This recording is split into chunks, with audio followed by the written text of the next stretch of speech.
Hi everybody, welcome back to another video. Richard here, and it's great to see you. And as you can see, I'm not out traveling. I'm not showing you campsites or showing you beautiful Jurassic Coast things. I'm here because I want to show you what I've been researching recently, and that is some great campsites, or what look like great campsites with pubs either on the same grounds or right next door. So stay tuned and I'll explain all in a minute.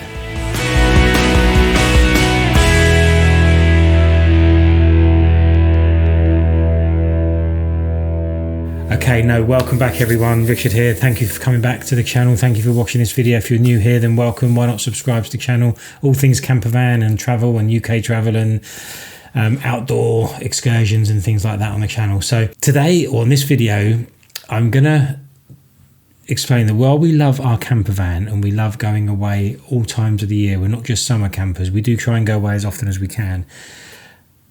We don't always like cooking, or sometimes you don't want to cook in the van if it's cold outside. Summertime, we'll have a barbecue out, no problem. But sometimes in the summer, or in the winter, sorry, when it's colder and we're in the campervan, it's quite a closed, confined space. We like going to places where there's bars or restaurants or pubs nearby where we can leave the hard work to somebody else. We can go and get dinner, have a few drinks, then just back to the van for a game and a nightcap and off to bed or something. So that prompted me to look at, well, you've seen in a previous video that we went to a campsite called Red Chute Camping Ground, which was in the grounds virtually of Red Chute Pub. And that prompted me to look at, are there many of these places around? Are they popular? Is it a thing? Is it coincidence? And I've done a bit of research online and Google Maps and stuff, and I've found 10 pubs with campsites nearby, or 10 campsites with pubs nearby, depending on which way you're looking at it. I want to visit a lot of these places. I've only visited one of them, which is the one that I've been to that I just mentioned, but these are ones that look really, really good, and they look perfect for us, and I'm hoping they're going to be perfect for you.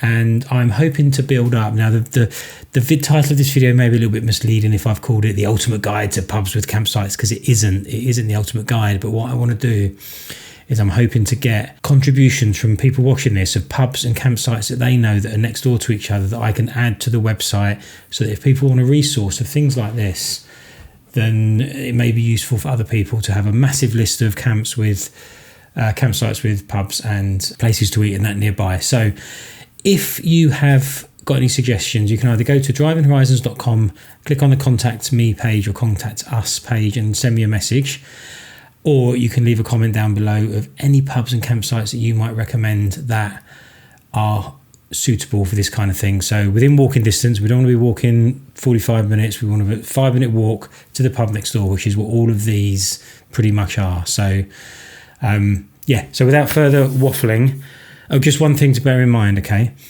I've only been to one of these, so these aren't recommendations based on me going there. These are just things that I found online that look really good, that I want to try out, that I would be willing to go to because they look good. And also, bear in mind that things change. It is now April 2025. This is accurate at the time of releasing this video. If you're watching this in 5 years' time, please don't blame me if you rock up to one of these campsites and it's now a housing estate, because bearing in mind this is April 2025, all right? And the other thing is, it's always worth checking that the pub is open every day. I did stumble across a couple where the pub was only open, or it's closed, on a Monday and a Tuesday. So maybe don't book a Monday night and a Tuesday night and turn up and then find that the pub is closed those 2 days, and vice versa. The campsites aren't open all year round. They may be closed in bad weather, all that kind of thing. So while these are just recommendations or places that I've found, I would definitely always suggest reaching out to the campsite and or the pub before you visit. So enough waffling. Let me take you now. I'm going to have a look at the website, and I'm going to show you the 10 campsites or 10 pubs that I've found with campsites nearby. Now, the first one is called A Gaggle of Geese, and the website for that is gaggleofgeese.co.uk. This one is near Dorchester in Dorset, and a quick snippet from their website which says, "We have 5 acres of gardens and orchards. The Gaggle is set within a beautiful rural location, ideal for those looking for somewhere special to stay. For those seeking a romantic, comfortable retreat, our Birdie Shepherd Hut is aimed at couples, whilst our Bumble Shepherd Hut can cater for families, a family of 4 or a couple. We have also set aside areas of our grounds for furnished bell tents and for those looking to camp or to stay in campervans. Our camping areas and huts are available for combined exclusive use, which makes it perfect for a get-together, for a special occasion or a birthday or a wedding. Our camping field is an ideal spot to pitch a tent or park up in the campervan. And our additional converted shepherd hut and horse box offer showers and toilets. We also provide a washing up shack with cold, hot water and power sockets. And with the pub just to walk across the gardens, you can enjoy a few drinks and a bite to eat. So that pretty much has everything I would want. It takes campervans, it has showers and toilets, and it has a pub nearby. So definitely one that we'd like to check out at some point. Now the next one up, which is also in Dorset in Dorchester. Slightly less information here on their website, but it says it's set in the middle of a lovely Dorset countryside and on the outskirts of the peaceful village of Winfrith. The Red Lion is a family-run pub with a namesake campsite on the extensive field to its rear. Family-friendly campsite adjoining a Winfrith pub in Dorset is a 10-minute drive to the Jurassic Coast, Lulworth Cove and Durdle Door. There are showers and loos on site, delicious food and drink in the Red Lion pub. So that ticks all the boxes there as well. Now this next one's a little bit more research has to be done into this one, I think, before you go. This is the Tarka Trail campsite, and it's the website tarkatrailcamping.co.uk. Now, as their website says, Tarka Trail Camping has everything you need to enjoy calm and peaceful camping in touring caravans, campervans, motorhomes and tents in North Devon's tranquil surroundings. Our brand new heated, spacious amenity block is kept fastidiously clean with modern hot showers and toilets, separate disabled facilities, family bathroom, baby changing table, free hair dryers, liquid hand soap and eco hand dryers. Large hard-standing electric hookup and grass pitches are available for plenty of room for your tent, caravan or motorhome and awning, with space to relax beside. There are numerous picnic tables and benches throughout the campsite, and they say you are welcome to move them onto your pitch if required. The dishwashing room has free hot water, which is always a good thing, as well as plenty of fresh water drinking taps located throughout the campsite. Now this one, it has a brewery nearby called the Yelland Manor Brewery, but I could not find too much information about it online. They don't seem to have much of a website. They have a Facebook page with nothing on it for about 4 years. I did contact the campsite before recording this, who did say that it was still open, but I would definitely do a little bit more research before planning a visit to this one. Okay, next up, which I think is the fourth one on our list, is the King's Arms, and now we are in Wiltshire, in Devizes in Wiltshire. The King's Arm is located in the village of All-Cannings, within the Vale of Pusey, with a far-reaching view to the Marlborough Downs. Site is adjacent to the pub garden. There is a village shop nearby which stocks a variety of goods. Main shopping, fuel and banks are in Devizes or Marlborough, and there are toilets and washing up areas that are open all the time, but no, this one does not have any showers. They also don't seem to take motorhomes exceeding 28 feet, and you're advised to bring a long electric lead in bad weather. And they have sloping pitches, or some sloping pitches, so levelling blocks may be required. So another good one there. It's got the pub next door. That would only be a one-night stop for us, I think, if there's no showers, but it's definitely worth considering in Wiltshire. Now, this is the one that we have been to. This is the Red Chute campsite next to the Red Chute Inn. The website is redchute.co.uk/campsite. And this is in Ringwood, Hampshire, in the heart of the New Forest.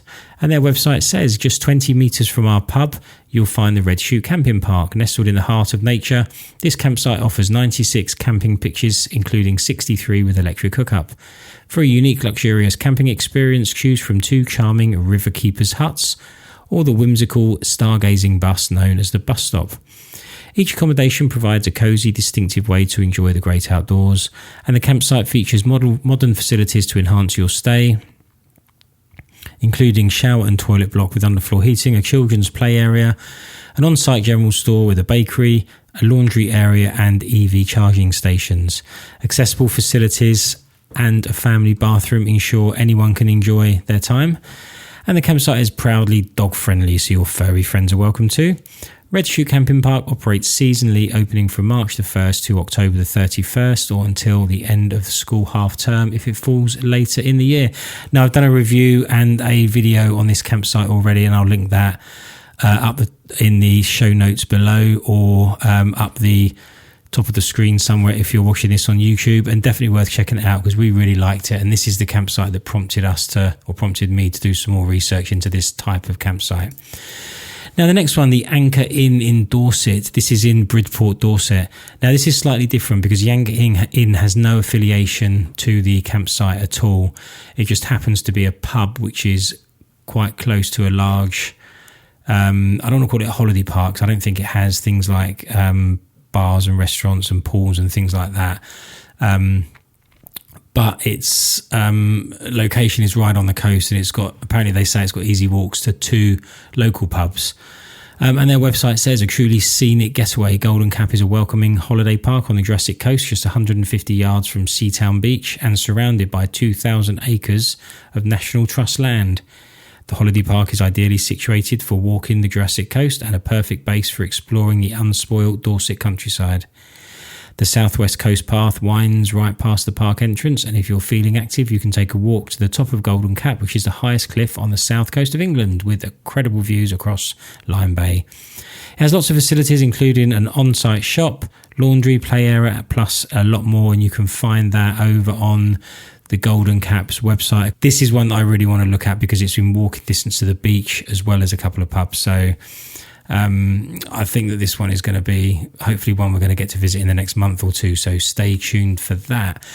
The next one we have is the Fox Inn, which is also in Dorset, and the website is foxinnancy.co.uk, and the website says a quiet and peaceful rural site enjoying the stunning views of the Dorset countryside, yet providing great access to the coast, surrounding towns and attractions, offering great value camping. Brewery Farm is open all year round, weather permitting, and it's a no-fuss site. Once booked, simply turn up, choose your pitch, then switch off and relax, although they do have Wi-Fi access, it says. Now, the Fox Inn is the pub and the Brewery Farm is the campsite, which is just across the road. And they have hard-standing pitches, which are suitable for caravans, trailer tents, campervans and small motorhomes. The hard-standing pitches are open all year round, subject to the weather, and the nightly charge includes everything: awning, dogs, Wi-Fi, shower block, electric and water. They also have grass pitches that are suitable for all tents but not motorhomes or campervans. I guess they don't want people driving on their grass. So you must book a hard-standing pitch for motorhomes or campervans. But if you have tents that want to have electric hookup, then you should contact them directly. They also have an on-site shop, and one thing that is really appealing is they allow fire pits as well. Now, that is the Fox Inn in Dorset. Let's move on to Hampshire now. We've got a campsite or a pub here in Hampshire called the Sir Walter Tyrrell. We were very close to staying to this one a couple of years ago, but the weather changed our mind, unfortunately. This is, like I say, near the New Forest in Hampshire. There is limited information about camping on their site other than the prices, which start from £17.50 a night out of season. So it would be advisable to contact them in advance. But just to quickly run through what they do have on their website, the camping prices, when they say booking is essential, so please call ahead to book, and their prices are from £17.50 in April. In May, June, September and October they rise to a minimum of £20. And July, August, which is obviously the peak season, it is £22.50. So not a massive difference. They're not taking advantage too much of the summer holidays there. Just November to August, just £5 difference. Electric hookup, though, is extra at £7 a night. They do have chemical and grey waste water disposal on site, but there are no toilets or shower facilities. I believe you'll be allowed to use the pub when it's open, but not when it's closed, obviously, so it's best to have your own facilities there. And the good thing is you get 10% discount off all pub purchases during your stay. Next up, we're back into Dorset. This is the True Lovers Knot, and the website here is True Lovers Knot with a K, so that's KNOT, trueloversknot.co.uk /camping, and it's based in Blandford, Forum, which is also in Dorset. You can camp there between April and October. You can pitch a tent for just £20 per night, and they have hard-standing pitches all year round. Use of bathroom facilities and showers on site. And from the booking page, it says, ideal for campers, caravans and motorhomes. Our pitches with large, well-defined and comfy areas for your caravan or motorhome, along with ample parking and electric hookups for easy recharging. So again, it appears that is open all year round if you want to put your motorhome or campervan on the hard pitches. So another one on the list. And the final one on our list, so this should be the 10th one, is the trooperin.co.uk/camping, and in is INN, so the trooperin.co.uk. From their website, it says the Trooper campsite is a private certified site. I believe the CS means in their description here. Hideaway camping and caravan club site nestled in a level field just a short walk from the Trooper Inn, close enough to appreciate the convenience of our vintage pub, yet far enough to absorb the peaceful countryside. Whether you're in a caravan, a motorhome or a tent for one night or longer, there's plenty to see and do. And in terms of facilities, they have 2 recently installed luxurious wet rooms, electric hookups, toilets, chemical disposal point and a water point. Right, so there we have it. I hope you found that useful. There are plenty of choices there. I've only covered the south of England because I was predominantly looking for the ones that I wanted to go and visit. So I'm not going to start looking at Scotland. But that doesn't mean the contributions that I get from anyone that wants to contribute can't include Scotland, Wales, Midlands, East Coast, West Coast, North, South. It doesn't matter. Let's just try and build up this massive list. And it could prove useful for lots of other people that want to go to a pub with a campsite or a campsite with a pub. So that's it. That's this week's video. We are planning some trips coming up, so the next couple of videos will probably be travel videos. We're going to Devon, we're going to Longley, we're going to go to 2 different campsites. I'm hoping to go to one of these pub campsites soon. Really excited about these, really excited about going to some of these because that's just perfect for the kind of thing we like if you don't want to cook, like I said. So anyway, thank you for watching. Why don't you like, comment, share, subscribe, leave me a comment down below with any suggestions or any pubs that you found, and that's it. See you in the next video. Thanks for watching. Bye bye.